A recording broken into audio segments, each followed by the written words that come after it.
Bonjour à toi, entrepreneur, freelance, indépendant ou simple curieux, donc sur cette chaîne et plus spécifiquement sur cette vidéo sur laquelle nous allons traiter aujourd'hui de 7 bonnes sources, j'ose pas dire meilleures sources, mais en tout cas 7 sources de financement pour une entreprise ou pour un entrepreneur.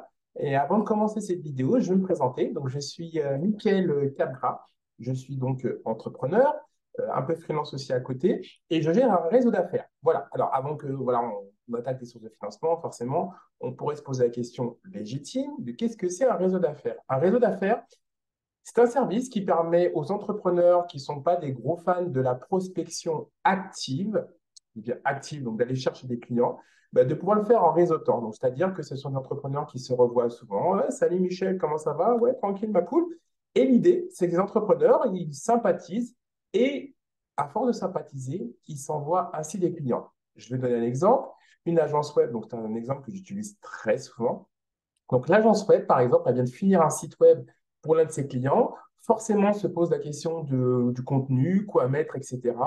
Là, le client dit, bah, en fait, tu m'as fait mon site web, très bien, mais tu fais aussi du contenu écrit et visuel dont j'ai besoin. L'agence web, non, mais je connais des gens, et ce sont des gens de son réseau. Voilà. Donc, dans un réseau d'affaires, tout le monde est le commercial de tout le monde. Et c'est comme ça que tout le monde peut ainsi joyeusement échanger du business.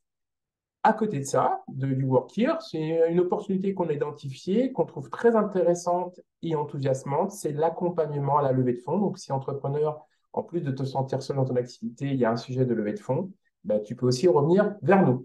Et le sujet de la levée de fonds, eh ben, c'est une bonne transition pour la suite, puisque aujourd'hui, le thème de notre vidéo sur lequel je me propose de donner quelques infos, conseils et astuces, ça va être d'identifier ensemble 7 sources de financement pour une entreprise. Alors, je ne vais pas dire meilleure source parce que bon, ça sera impossible dans la conclusion, mais une bonne source va être en adéquation avec vos besoins du moment et tout un tas de paramètres que l'on va voir dans cette vidéo. Donc aujourd'hui, on va attaquer les 7 sources de financement pour l'entreprise. Évidemment, cette liste est non exhaustive, on va essayer d'être complet, on va surtout essayer d'être synthétique parce que l'idée, c'est d'avoir à chaque fois des vidéos courtes, hein, voilà, comme ça on prend de l'info très rapidement, puis après, si on souhaite aller plus loin, dans la fiche descriptive de cette vidéo, voilà, il y a en fait un lien qui vous emmène vers un article écrit et qui sera beaucoup plus complet sur cette question. Voilà, donc si on va aller plus loin, c'est possible à travers l'article écrit. Et puis, s'il y a encore des questions qui ne se trouvent pas dans l'article qui est écrit, vous savez ce qu'il vous reste à faire. Bah, vous m'envoyez un email et puis bah, je réponds. Soit vous faites un commentaire, soit bah, vous me faites une demande directement ou alors un commentaire sur l'article de blog. Allez, c'est parti pour les 7 sources de financement. Alors, la première source de financement qu'on appelle aussi bootstrapping, pour ceux qui parlent un peu ou pas du tout anglais comme moi. Donc, c'est le financement personnel. Oui, ça paraît tout court, mais voilà. Donc, le bootstrapping, cette source de financement personnel, c'est-à-dire que vous investissez votre propre argent dans votre entreprise. Alors, dans ce type de source, il y a plusieurs sources. Oui, plusieurs sources dans la source. Alors, ça peut venir de vos économies, ça peut venir de la vente d'un bien, d'un héritage ou d'un patrimoine si vous avez cette chance. Ça peut être aussi ce qu'on appelle aussi, alors c'est là que ça va basculer sur la love money, mais avant qu'on enchaîne sur la love money, parce que c'est très lié, voilà, ça peut être aussi, généralement, le bootstrapping est considéré aussi comme l'argent des premiers clients. Aussi, voilà, c'est pas un truc qu'on va dire fixe sur cette question-là. Alors, sous le financement personnel, il y a un avantage, c'est que vous n'avez de compte à rendre à personne. Voilà, c'est vos sous, vous n'avez pas à payer des intérêts, vous n'avez pas à payer des frais. Bon, l'inconvénient, c'est que vous prenez le risque de tout perdre, voilà, votre apport si votre entreprise ne marche pas par rapport à un prêt ou ce genre de choses. Après, vous me direz, il y a des fois il y a des prêts qui peuvent être gagés, mais là, on est sur autre chose. Mais en tout cas, voilà, je dirais que c'est sous là. L'avantage, c'est que ça monte, c'est d'abord une forme de liberté. Après, c'est vrai qu'il n'est pas rare que cette première source de financement, quand c'est de l'apport personnel, sert pour faire levier auprès d'autres investisseurs. Ça peut être la banque. Quand vous demandez un prêt, ben, il peut être attentif à ce que vous avez comme apport personnel pour juger de votre motivation. Voilà. Alors, je ne vais pas trop développer sur la partie financement personnel parce que, comme je l'ai dit, on va essayer de faire une vidéo courte qui va être à la fois dense et si vous souhaitez dense, D-E-N-S-E, pas dense classique, voilà. Et comme on va essayer d'aborder beaucoup de choses dans une vidéo très courte, je ne vais pas entrer en détail. Si vous souhaitez aller plus loin, vous avez un article écrit, vous pourrez aller beaucoup plus loin.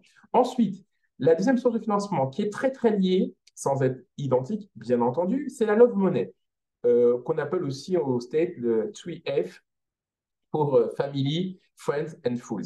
Pour ce dernier, sans commentaire. Alors, donc la Love Money, en gros, c'est l'argent que vous donnent vos proches, votre famille, vos amis. Ça peut être aussi, pourquoi pas, des anciens collègues. Alors, l'avantage de la Love Money, il est aussi psychologique. Voilà, se dire qu'on bénéficie de gens qui vous font confiance. Alors, ça peut, d'un côté, ça peut être une forme de pression. Mais voilà. L'inconvénient qui est à relativiser par rapport à ce que je veux dire juste après, c'est que ça peut mettre en péril vos relations. En même temps, j'ai envie de vous dire que c'est un échange que vous devrez avoir par rapport à vos investisseurs sur la partie Love Money. Essayez de faire entendre ou bien leur faire comprendre de les transformer en dons plutôt qu'en prêt. Si c'est en don, effectivement, ils n'attendent pas de retour. Si jamais la boîte ne marche pas grave. Ils n'attendaient pas de retour. Si c'est un prêt, bon, vous, ça vous met une pression, mais bon, voilà, etc. Mais surtout que, voilà, si la boîte coule, vous ne pouvez pas les rembourser ou dans très longtemps. Bref, ça met une ambiance. Donc, essayez plutôt de demander des dons plutôt qu'un prêt. Voilà, mon conseil personnel. Mais après, chacun fait ce qu'il veut. Voilà.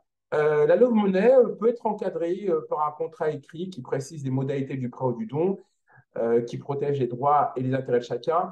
Sur ce point-là, j'ai envie de vous dire, ça dépend de chacun. On peut le faire, voilà. Maintenant, voilà, faire ce genre de contrat avec ses parents, bon, ça, encore une fois, ça dépend des relations que vous avez avec vos parents. Voilà. Mais en tout cas, sachez que la Love Money, ça existe. Et pour le résumer, c'est l'argent que vous demandez à vos proches. Voilà. On va le faire très rapidement, parce qu'on en a d'autres, on en a beaucoup. Alors, ensuite, deuxième source de financement, on a les business angels. Alors, les business angels, ben voilà, je n'ai pas envie de dire que tout est dans le titre, parce que si vous ne parlez pas anglais, ça va rien me dire, mais ange du business, ange d'affaires, voilà, et comme voilà. Donc, eux, ce sont des gens qui sont plutôt fortunés, en tout cas qui ont du pognon, qui peuvent se permettre de ne pas en avoir besoin pendant un certain temps. Donc, en tout cas, ils ont de l'argent à investir. Voilà. Et ils sont intéressés par des projets qui leur parlent. Alors, ça peut être des fois des projets innovants et prometteurs, mais pas systématiques. Voilà. Alors, les business angels, ça peut être des anciens cadres, des entrepreneurs expérimentés, des héritiers, pardon, ou des personnes ayant fait fortune. Tout cela n'étant pas incompatible. Hein. On peut très bien être héritier et entrepreneur expérimenté. Hein. Voyez, voilà. Mais en tout cas, voilà, c'est un profil généralement qui ont de la bouteille et surtout qui ont du financement. Donc, les business angels répondent aux appels de levée de fonds pour entrer au capital de votre entreprise. Donc, vous faites votre levée de fonds, vous avez besoin d'argent, vous allez leur demander, et puis bah, eux, s'ils acceptent, ils deviennent alors actionnaires de votre entreprise et peuvent avoir un droit de regard sur la gestion et la stratégie de votre société. Alors, moi, des retours que j'ai, ce n'est pas quelque chose de forcément systématique. Ça va dépendre vraiment du business angel. Vraiment, ça va dépendre du business angel et du projet. Voilà, sachant que si on fait 30 secondes d'empathie, le business angel peut avoir autre chose à faire que de se plonger dans la gestion de notre entreprise. Vraiment, mais en tout cas, discutez-en avec le business angel et regardez si ça colle avec votre façon de voir dans la gestion de votre entreprise. Euh, Si cela était nécessaire, ce ne sont pas des philanthropes.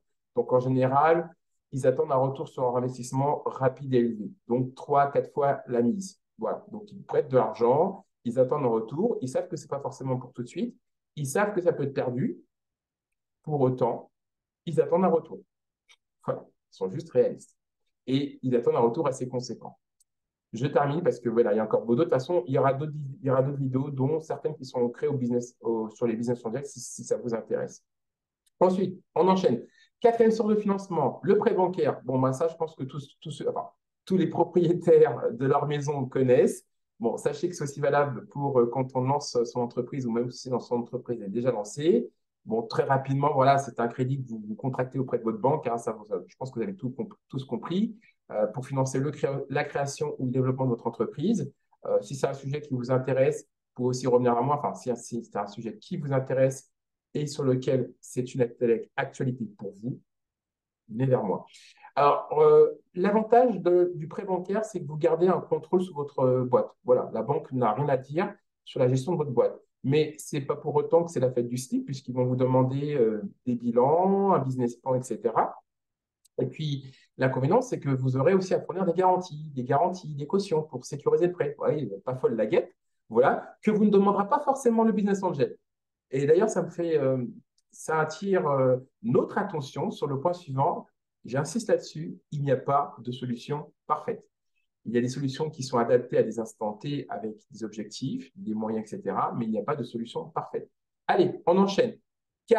Cinquième source de financement, ce sont les subventions, aides diverses. Bon, en gros, c'est la BPI, mais ce n'est pas que la BPI.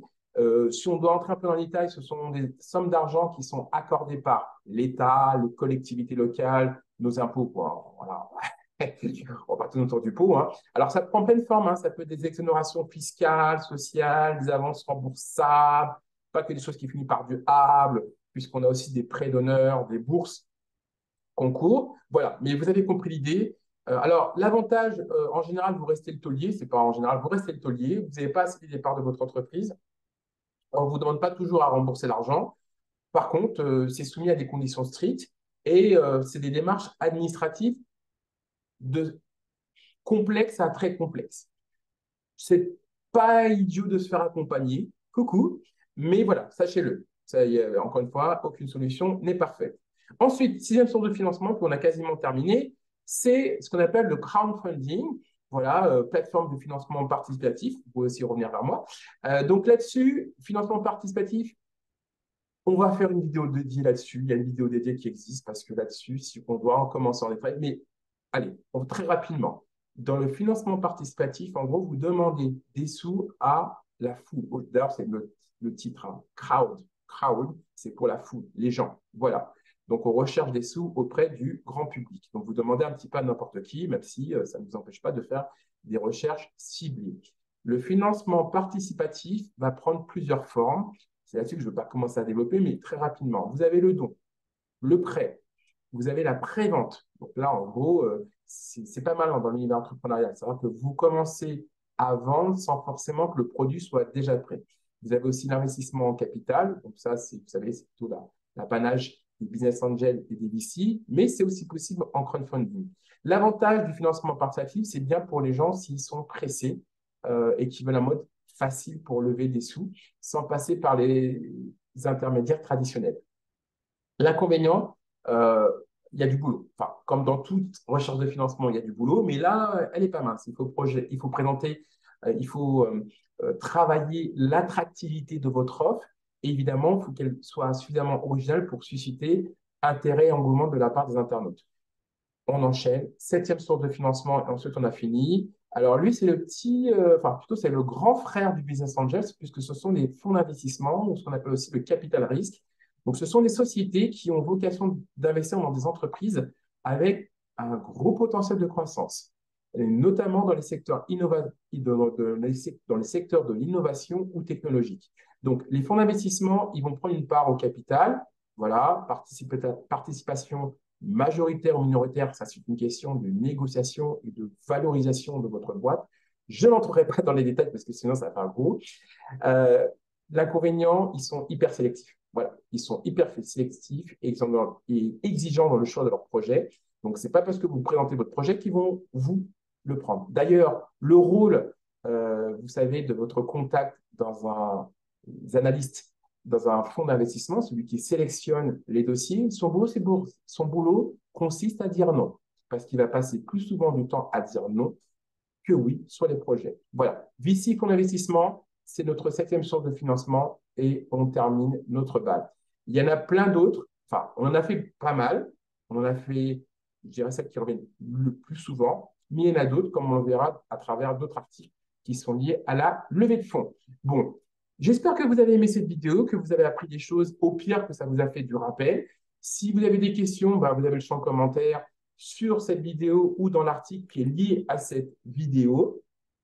J'espère aussi que si vous avez apprécié, que vous saurez me remercier avec un joli chèque, voilà, un virement. Si ce n'est pas trop votre truc, dans ces cas-là, je me contenterai, voilà, d'un simple pouce. Voilà, écoutez, hein, il faut savoir aussi être modeste dans ses ambitions. Et puis pour le reste, si vous connaissez quelqu'un qui pourrait être intéressé par cette vidéo, n'hésitez pas à lui partager. Voilà, écoutez, on se retrouve pour une prochaine vidéo et je vous dis à bientôt.